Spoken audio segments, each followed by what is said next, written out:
Hello and welcome. I'm Asuma Katauka and you are watching NewsX World. Let's take a look at some of the top stories. Ukraine warned of a critical situation at the Zaporizhzhia nuclear power plant as Russian strikes in Kharkiv injured 6 and sparked fires as per Regional Governor Oleh Hubov. A separate daytime drone attack in Dnipro has killed 1 man, injuring 20 others and damaged medical as well as residential buildings. The Global Sumud Flotilla attempting to deliver aid to Gaza has reported that unidentified, unlit vessels approached its boats before departing. Participants activated security protocols to prepare for a possible interception, according to media reports. Today, the U.S. government has shut down after the Senate rejected a short-term spending measure, halting critical economic data and furloughing 750,000 federal workers at a daily cost of $400 million. Analysts warn the stalemate amid partisan divides over health benefits could last longer than past closures, according to media reports. A severe rainstorm in Ukraine's Odessa has killed at least 9 people, including 1 child, after the city received nearly 2 months' worth of rainfall in just 7 hours. Mayor Gennady Trukhanov has warned that no sewer system could withstand such flooding. A powerful 6.9 magnitude earthquake has struck the central Philippines, killing at least 60 people on Cebu Island, with officials warning the death toll could rise as rescuers search collapsed buildings. The quake has reportedly injured 147 people, damaged 22 buildings, and triggered 379 aftershocks so far. South Korean President Lee Jae-myung has announced an 8.2% increase in the 2026 defense budget to $47.1 billion, stressing that peace requires strong security. President Lee has made the statement on Armed Forces Day, underscoring the need for enhanced self-defense. Taiwan has rejected U.S. pressure to shift half of its semiconductor production to U.S., with the island's lead tariff negotiator declaring it will not agree to such demands. This statement highlights rising tensions over global chip supply chains and tariff negotiations worldwide. Peruvian police have detained Little J, the suspected mastermind behind the brutal triple femicide of Marina Verde, Brenda del Castillo, and Lara Gutierrez in Argentina, bringing a total arrest in the case to 9. Argentine Security Minister Patricia Bullrich has praised Peru's collaboration after the capture. Now we move on. According to a senior rescue official, the death toll has risen to 69 and over 150 people have been injured as 6.9 magnitude earthquake hit Cebu province in the central Philippines on Tuesday night. Rescue operations are underway as authorities warn the death toll may rise amid widespread damage to infrastructure and power lines. The Philippine Institute of Volcanology and Seismology has reported that the quake struck at a depth of 5 kilometers, approximately 19 kilometers northeast of Bogo City. The tremors were also felt in many neighboring provinces in the central capital Philippines, as well as some regions in the southern Philippines. The Philippines sits along the Ring of Fire, a 40,000-kilometer arc of seismic fault lines around the Pacific Ocean that hosts more than half of the world's volcanoes and is prone to earthquakes. Now for this discussion, we're joined by Desmond Majakodunmi. He's an environmentalist, joins us live from London. Thank you very much, Desmond, for joining us again. Welcome to NewsX World. Now, given the Philippines' location along this ring of fire, how can this country improve its preparedness and infrastructure for better withstanding such seismic activities? Oh, yes, that's a very relevant question. And definitely the architects and the building engineers will definitely need to install resilience in their structures. They have to do that because sadly, it's very, very likely that a lot more earthquakes over the years, over the decades, shall be inflicted on this particular area. Because Philippines is close, it's over tectonic plates. And these tectonic plates, they're always moving slightly. And eventually they build up tremendous amounts of energy. And this is what gives the earthquake on the land. Philippines is extremely vulnerable. So the engineers and the architects, they really, really need to go deeper into their designs. And they need to have good support from government. There are ways to develop structures that will be a lot more resilient to the tremors that will be happening in the earth. And again, it's so unfortunate. You know, one's heart really goes out to the people of that territory. I mean, what a nightmare to just, you know, I can't even imagine that your whole house is trembling and you're hearing people screaming, and then afterwards you get the sad news of fatalities. But it's going to increase because one particular element is happening on these offshore areas like Philippines. Because of the global warming, there is a lot more melt of ice water. And we're talking of hundreds and hundreds of millions of tons of water being increased to the sea bodies. And this eventually puts more weight and more pressure on the ground. And this pressure goes down and eventually impacts on those tectonic plates.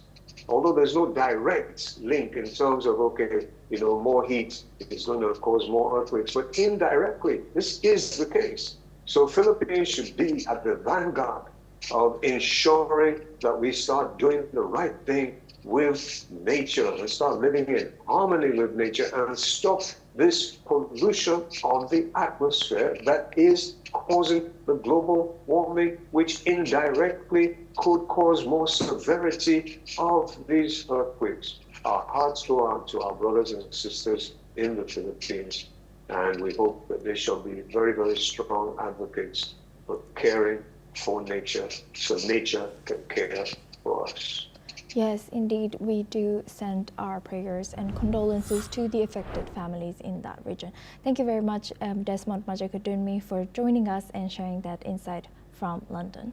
Now we move on. We have a breaking news. A severe rainstorm has killed at least 9 people in Ukraine's Odessa, including a child, according to emergency services. The mayor of Odessa has said that in 7 hours, Odessa has received almost a 2-month norm of rainfall in just 7 hours, and that no storm sewer system could withstand it. Now we move on to our next news. A Russian-guided aerial bomb attack on the northeastern Ukrainian city of Kharkiv overnight has injured 6 people and sparked several fires, according to regional officials. Olesy Hubov, governor of the broader Kharkiv region, has said that 5 of those injured have been hospitalized.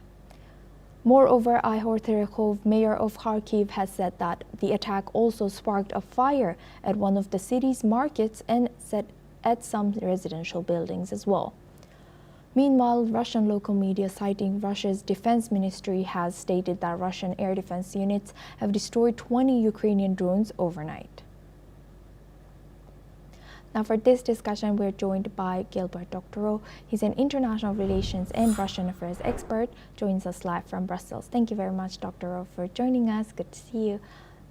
Now, what more can you tell us about this ongoing situation with Ukraine and Russia's war? Well, what you just described, the attacks on Kharkiv and Odessa, demonstrate that Russia is setting out the next areas which it will progress its troops and take territory. The main fighting is going on in the Donbass and Donetsk region or province, but these 2 areas, Kharkov in the northeast and Odessa in the southwest, are also in Russian sights or expanding its control of Ukrainian territory. What we're seeing in these missile and drone attacks is part of a softening up operation, preparing the way for eventual Russian troop movements. And what more do you think can international community do to balance immediate humanitarian aid and diplomatic efforts to de-escalate this situation between Russia and Ukraine? I think it's more likely that events will go in the opposite direction in the coming weeks, not towards de-escalation, but towards escalation. The talk about America supplying Tomahawk cruise missiles to Mr. Zelensky is part of this escalation that we may see played out very shortly. It is usually portrayed as Mr. Trump's tilt towards Ukraine and providing them with the wherewithal to strike deep into Russia. But I don't think that is what is happening at all. I think this all is effectively an attempt to pressure Mr. Putin by Donald Trump to end the war quickly, and to end the war not by capitulation, but by destroying Ukraine's decision-making centers. That is a decapitation strike. And now you've mentioned that it can escalate. So what role can international institutions like the UN or IAEA play in mitigating the risks posed by ongoing hostilities, especially near nuclear facilities? Well, as regards nuclear facilities, of course, the United Nations watchdog follows very closely what's going on around the Zaporozhye nuclear facility, for example, which the Ukrainians have in the last 2 days once again called attention to, because it is a vulnerable point in the Russian occupation of eastern Ukraine, and they want to apply pressure to the Russians by indicating that they can attack it and cause vast radioactive damage. As regards other international institutions, I think they can only be bystanders.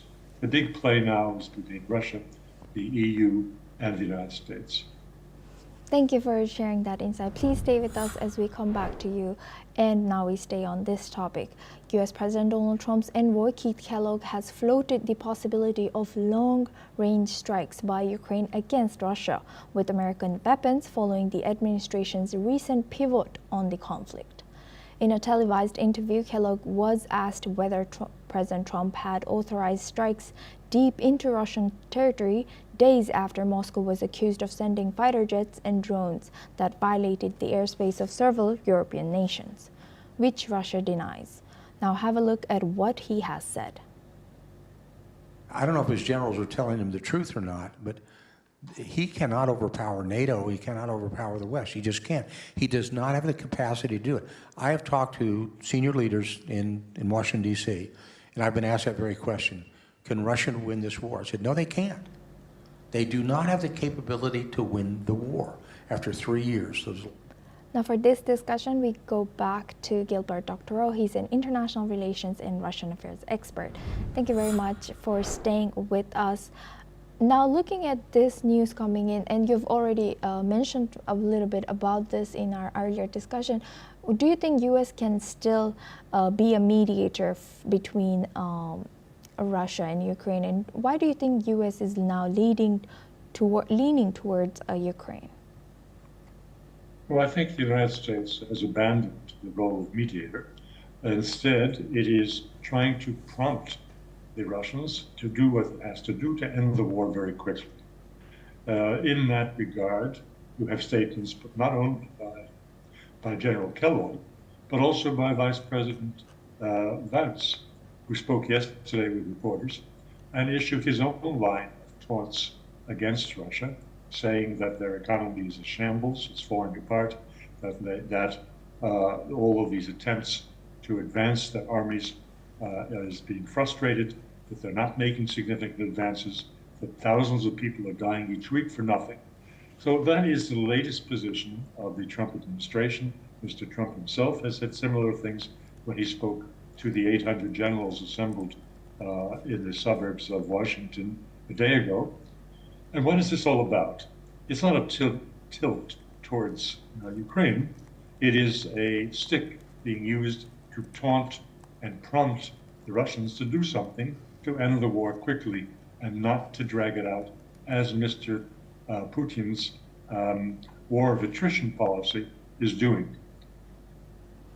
And in what ways could this war of Ukraine and Russia reshape, or is already reshaping, regional security architectures in Europe, especially in terms of nuclear safety, energy policy, military preparedness? What effect has this latest approach by the Trump administration to the war had on Russia itself? Following Russian media very closely, I see a big change. The policy of turning the other cheek, of not responding immediately to the West's crossing Russia's red lines, is now being every day denounced on Russian television. Now, whose policy is that? It's Mr. Putin's policy. So in effect, Russian state television is issuing daily now very strong criticism of the policy of conducting the war that has been shaped by their president.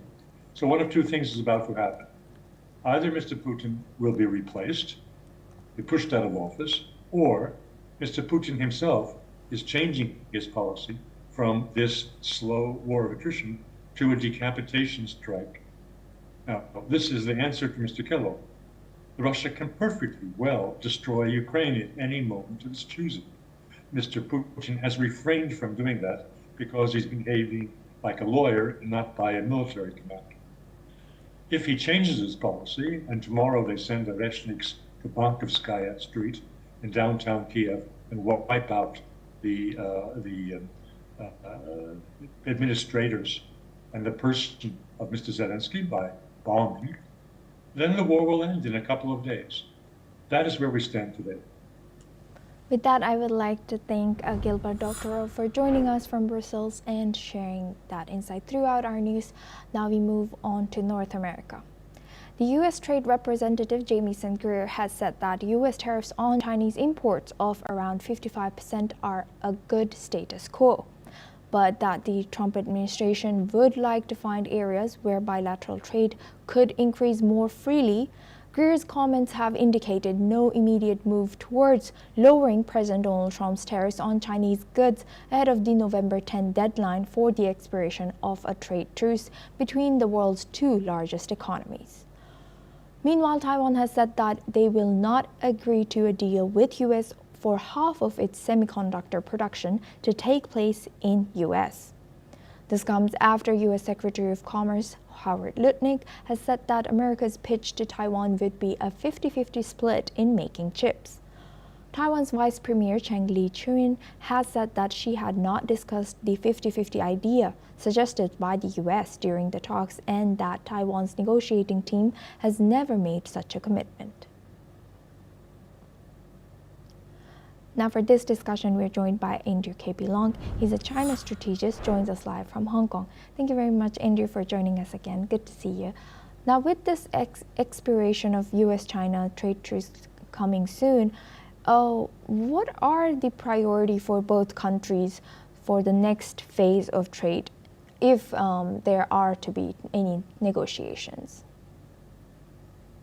I think that both sides seem to be reaching balance in terms of each other's coercive measures and countermeasures. It seems that the United States or the Trump administration is unable to bring China to its knees by this massive sledgehammer of tariffs, because China is able to respond with this very effective and overpowering stranglehold over rare earths. And then there's no possibility of replacing the critical rare earth elements, at least 5 special categories, which go into key products like F-35 fighters. So both sides are reaching some kind of equilibrium, which translates into something like 50% tariffs. And then the Trump administration thinks that, well, with 50% tariffs, maybe the Chinese importers can bear some of them, which is in fact is the case. But then a large part of them is absorbed by the American importers, and then part of that cost is remitted to the American consumers. Now that the consumer prices have been rising, but not in huge quantities, so it seems that the Trump administration thinks that this situation is acceptable as maybe a starting point for further negotiations. And Andrew, now bringing Taiwan into this picture, Taiwan's recent rejection of the 50-50 production split. How do you view this development in the broader context of U.S.-China-Taiwan relations? Well, the trips that the Taiwan semiconductor high-end chips is in fact a very powerful stranglehold over China's technological advance, because a great deal of the high technology in supercomputers and very kind of products, they require this very high-end semiconductors, high-end meaning 3 nanometers and below, very, very minute, which required a very high, extremely high precision production technology, which is in control by the world's only company based in Holland, ASML. But then the chips, while the machines are controlled by this Dutch company, ASML, the design and production of these chips themselves, high-end chips, semiconductor chips, almost 90% controlled by this company, TSMC in Taiwan. And then, of course, the fear that Beijing may invade Taiwan suggests that this, as it controls 90% of the world's production of these chips, which affect American companies, of course. So the Trump administration hopes that by forcing the Taiwanese company to relocate almost the entirety of its production to the United States seems to be the best of both worlds. But on the part of Taiwan, this is a tall order, because it's not just the machines. You require a lot of engineers in Taiwan who have been on this for a long, long time, and they have their families, they've lived in Taiwan. You just can't lift them all up and ship them all to the United States. And a large number of them do not want to relocate to the U.S., at least not in the immediate future, particularly in the light of what the Koreans production in America recently have suffered in terms of the expulsion of some of them from the United States. So I think that this is Yes. part of the dynamics. But as far as the China is concerned, China is now developing their own high-end chip, particularly connected with AI, and then they may not need to rely on the Taiwan semiconductors, nanometer semiconductors. So I think that there's still the tussle or technological tussle, competition and rivalry between the two great powers. And Andrew, now looking back at the comments made by U.S. Trade Representative of about this 55% of tariff as good status quo, how do you view this impact of these trade policies, and do you agree that this is good status quo? Well, the status quo means a kind of temporary balance. As I explained, it seems that the two countries, they're trying to outdo each other, trying to pressure each other into concessions and into a weaker position. But now both sides seem to be reaching a temporary balance. But the balance is not it's not likely to last forever because China is now doubling down on its technological advance. I mean, recent reports suggest that some Chinese companies are able to produce their AI chips and go into new products produced by Huawei. And even the the world's largest semiconductor company, Nvidia, Jensen Huang, want to sell the second best products like X20 chips to China. China is now saying, well, we don't need these chips. And in fact, they're commencing an investigation in the Jensen Huang's company, suggesting that China is now relying on its own inbuilt technology, particularly related to a game-changing technology like AI. Right, and but still looking from consumers' perspective, 55% does not seem to be good status quo. It's a big change for a lot of people, depending on, and small businesses depending on products from China in US. How do you think this will affect or this will be taken by US consumers? Well, of course, the Trump administration doesn't care too much about these the smaller guys. Unfortunately, as the saying goes, when elephants fight, the grass gets trampled. Well, this is unfortunate. You can see that the tariffs are also already causing huge disruptions in the global supply chain, affecting a lot of small and medium-sized businesses across the globe. And I think the world has got to grapple with it and got to live with it until the two countries' rivalry and competition reaches a kind of long-term accommodation. Otherwise, we're still in this highly disruptive period, and everybody would be affected, particularly the small guys, the small and medium-sized enterprises across the globe. Right. With that, I would like to thank Andrew K.P. Long for joining us and sharing that insight as a China strategist. Thank you. Now we move on to our next news. As hostilities between the United States of America has escalated and the Bolivarian Republic of Venezuela, in between the Republic of Venezuela. American President Donald Trump has once again accused Venezuela of enabling mass transport of drugs into the U.S. border.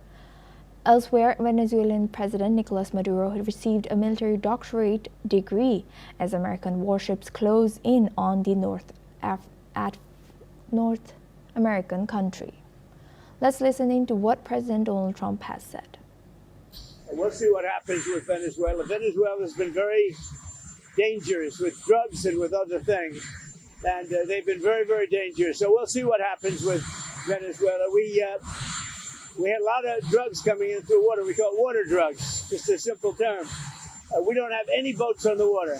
There are no boats. There are no fishing boats. There are no anything. So we hit a number of boats. You probably saw that. And since we did that, we have absolutely no drugs coming into our country via water because it was lethal. And now we'll look at cartels. We're going to look very seriously at cartels coming by land. Well, this is all we have time for. We will continue to bring you more news updates from around the world.